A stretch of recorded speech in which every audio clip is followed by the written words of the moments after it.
মধ্যে কি দল গোছাবেন? দিল্লিতে শেখ হাসিনার সঙ্গে জয়ের সাক্ষাৎ। চীন সফরে বিএনপির উচ্চ পর্যায়ের প্রতিনিধি দল, নেতৃত্বে মির্জা ফখরুল। লন্ডনে ডক্টর ইউনূস ও তারেক রহমানের গোপন বৈঠক আগামীকাল। নির্বাচনই এখন প্রধান এজেন্ডা। বিচারের দায়িত্ব নির্বাচিত সরকারের হাতে না দিয়ে প্রধান উপদেষ্টা কী বার্তা দিতে চাচ্ছেন? এতক্ষণ শুনছিলেন সংবাদ শিরোনাম, এবারে বিস্তারিত। জুলাই গণ অভ্যুত্থানে ক্ষমতাচ্যুত ও ভারতে আশ্রিত সাবেক প্রধানমন্ত্রী শেখ হাসিনার সঙ্গে দেখা করতে এখন দিল্লিতে রয়েছেন তার ছেলে সজীব ওয়াজেদ জয়। কোরবানি ঈদের আগের দিন গত 6 জুন জয় ভারতে আসেন এবং মায়ের সঙ্গে ঈদ করেন। জুলাই গণ অভ্যুত্থানে আওয়ামী লীগের দীর্ঘ শাসনের পতনের পর এই প্রথম ছেলের সঙ্গে দেখা হলো শেখ হাসিনার। ভারতের নিরাপত্তা এজেন্সিগুলোর একাধিক সূত্র এবং ভারতে বসবাসরত বাংলাদেশ আওয়ামী লীগের একাধিক শীর্ষ নেতা বিবিসি বাংলাকে এসব তথ্য নিশ্চিত করেন। তবে দিল্লিতে অবস্থানরত বোন সাইমা ওয়াজেদ পুতুলের সঙ্গে জয়ের দেখা হয়েছে কিনা সেটি নিশ্চিত করেনি সূত্র। বিবিসি বাংলার প্রতিবেদনের অনুশিরোনামে সজীব ওয়াজেদ জয় ভারতে অবস্থান করে সেখানে পলাতক আওয়ামী লীগের নেতাদের সঙ্গে যোগাযোগ এবং দলীয় কার্যক্রম চালাবেন কিনা এমন একটা প্রশ্ন উঠেছে। তাতে বলা হয়, জয়ের এই সফর যতটা না রাজনৈতিক তার চেয়ে বেশি পারিবারিক। মায়ের সঙ্গে ঈদ উদযাপনের জন্যই ভারতে গেছেন জয়। বাংলাদেশে কার্যক্রম নিষিদ্ধ আওয়ামী লীগের নেতাদের উদ্ধৃত করে প্রতিবেদনে বলা হয়, সজীব ওয়াজেদ জয় সম্প্রতি যুক্তরাষ্ট্রের পাসপোর্ট হাতে পাওয়ার কয়েকদিন আগে যুক্তরাষ্ট্রের গ্রিন কার্ড পান। গ্রিন কার্ড পাওয়ার পর থেকে তার ভারত ভ্রমণ নিয়ে আলোচনা চলছিল। ভারতীয় নিরাপত্তা এজেন্সিগুলো সূত্র জানানো যাচ্ছে যে প্রাথমিকভাবে মাস কয়েক পর জয়ের ভারতে যাওয়ার কথা ছিল। দেশটির পররাষ্ট্র মন্ত্রণালয়ও তার ভারতে যাওয়ার ব্যাপারে সবুজ সংকেত দিয়েছিল। তবে সেই সফরে এগিয়ে এনে 6 জুন দিল্লিতে যান সজীব ওয়াজেদ জয়।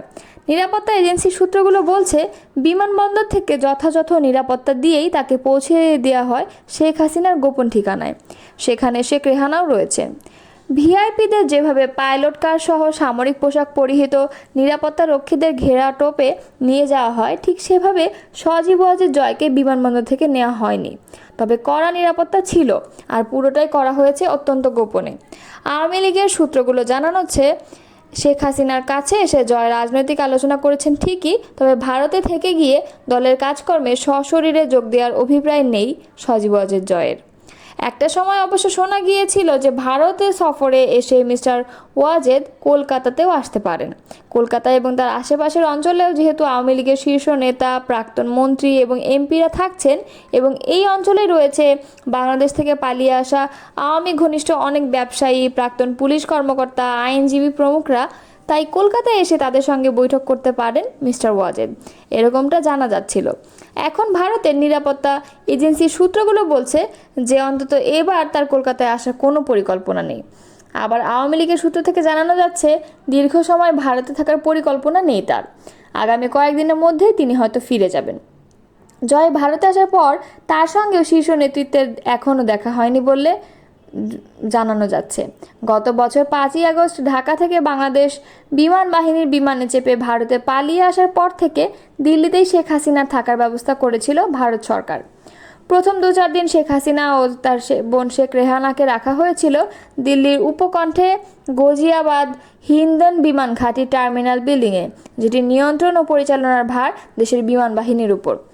ভারতের স্বরাষ্ট্র মন্ত্রণালয়ের এক শীর্ষ কর্মকর্তার তথ্য মতে, movements and visits as little as possible, অর্থাৎ শেখ হাসিনাকে এক জায়গা থেকে আরেক জায়গায় নিয়ে যাওয়া কিংবা তার সঙ্গে অন্যদের দেখা করানোর ব্যবস্থা, এটাও যতটা সম্ভব এড়ানোর চেষ্টা করা হচ্ছে। তবে শেখ হাসিনা মুভমেন্টস বা ভিজিটস যে পুরোপুরি বন্ধ তা নয়। বিএনপির মহাসচিব মির্জা ফখরুল ইসলাম আলমগীরের নেতৃত্বে দলটির একটি উচ্চ পর্যায়ের প্রতিনিধি দল চলতি মাসের শেষ দিকে চীন সফরে যাচ্ছেন।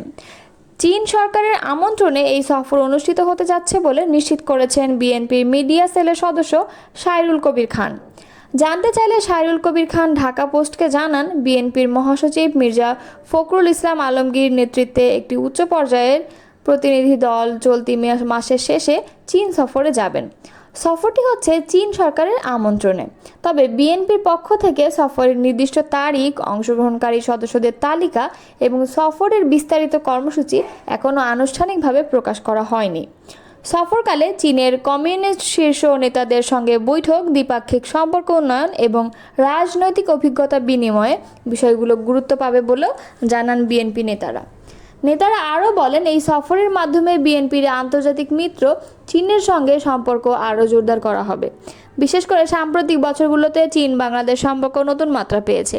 বাংলাদেশের অন্যতম বৃহৎ উন্নয়ন সহযোগী হিসেবে পাশে রয়েছে চীন।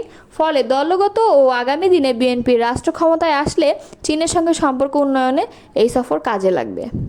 এপ্রিল নয়, ফেব্রুয়ারির প্রথমার্ধেই তারিখ নিয়ে সমঝোতা হতে পারে। আলোচনা ব্যর্থ হলে কঠিন সংকটে পড়বে দেশ। জনস্বার্থেই এই ঐতিহাসিক বৈঠকের আলোচনা গোপন রাখার জরুরি অভিমত বিশ্লেষকদের।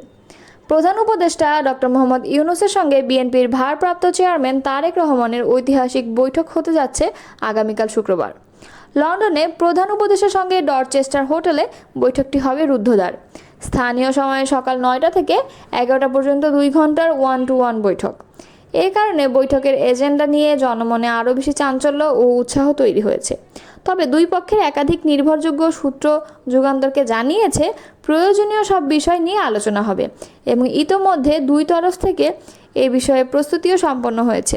তবে বিএনপির পক্ষ থেকে আলোচনার প্রধান বিষয় হবে জাতীয় নির্বাচন সময় এগিয়ে আনা। এজন্য সরকার এপ্রিল থেকে সরে এলে বিএনপিও ডিসেম্বর থেকে সরে আসবে। সেক্ষেত্রে ফেব্রুয়ারির প্রথমার্ধে নির্বাচনের সময় নির্ধারণ করায় আলোচনা সমঝোতার প্রধান বিষয় হয়ে দেখা দিতে পারে। যারা আমাকে এই দায়িত্ব নেওয়ার আহ্বান জানিয়েছিলেন তারা মূলত 3টি দায়িত্ব আমাদেরকে অর্পণ করেন। এটা আমি ডিসাইড করিনি, আমাদেরকে এই কাজ দেওয়া হয়েছে। আমরা সেই লক্ষ্যে এগিয়ে যাচ্ছি। বুধবার লন্ডনের চ্যাথাম হাউসে আয়োজিত সংলাপে কেন পরবর্তী নির্বাচিত সরকারের হাতে বিচারের দায়িত্ব ছেড়ে দিচ্ছেন না সাংবাদিকের করা এমন এক প্রশ্নের জবাবে এসব কথা বলেন প্রধান উপদেষ্টা ডক্টর মোহাম্মদ ইউনূস। আগামী জাতীয় নির্বাচনে বিষয়ক এক প্রশ্নের জবাবে প্রধান উপদেষ্টা বলেন, সব দলের অংশগ্রহণে একটি অবাধ, সুষ্ঠু ও নিরপেক্ষ নির্বাচন অনুষ্ঠিত হবে। নির্বাচনের মাধ্যমে যে সরকার গঠিত হবে সেটিতে কোনো দায়িত্বে থাকার ইচ্ছে নেই। বর্তমান সারা বিশ্বে চলমান অর্থনৈতিক মন্দার মধ্যে কিভাবে দেশের অর্থনীতি সামাল দিচ্ছেন এমন প্রশ্নের জবাবে প্রধান উপদেষ্টা বলেন, এটি মূলত আমাদের জন্য অনেক কঠিন একটি কাজ। সারা বিশ্ব এই সমস্যার মধ্যে দিয়ে যাচ্ছে, আমরাও যাচ্ছি। আমাদের ইকোনমির বর্তমান অবস্থা নেগেটিভ। প্রতিনিয়ত বিগত সরকারের গ্রহণ করা ঋণ এবং মেগা প্রজেক্টের জন্য অনেক বিল পরিশোধ করতে হচ্ছে। এটা একটা বড় সমস্যা। ডক্টর ইউনূস আরও বলেন, আমাদের প্রকাশিত শ্বেতপত্রে বিগত সরকারের দুর্নীতির পরিমাণ উল্লেখ করা হয়েছে, যেখানে বলা হয় বিগত 17 বছরে $234 বিলিয়ন পাচার করা হয়েছে। এভাবেই মূলত আমাদের রিসোর্সগুলো পাচার হয়ে গিয়েছে। উল্লেখ্য, গতকাল মঙ্গলবার 4 দিনের সরকারি সফরে যুক্তরাজ্যের লন্ডনে যান অন্তর্বর্তী সরকারের প্রধান উপদেষ্টা অধ্যাপক মোহাম্মদ ইউনূস। এ সময় তার সফরসঙ্গী হিসেবে ছিলেন বাংলাদেশ ব্যাংকের governor doctor Ahsan H Mansur এবং দুর্নীতি দমন কমিশনের চেয়ারম্যান ডক্টর আব্দুল মোমেন।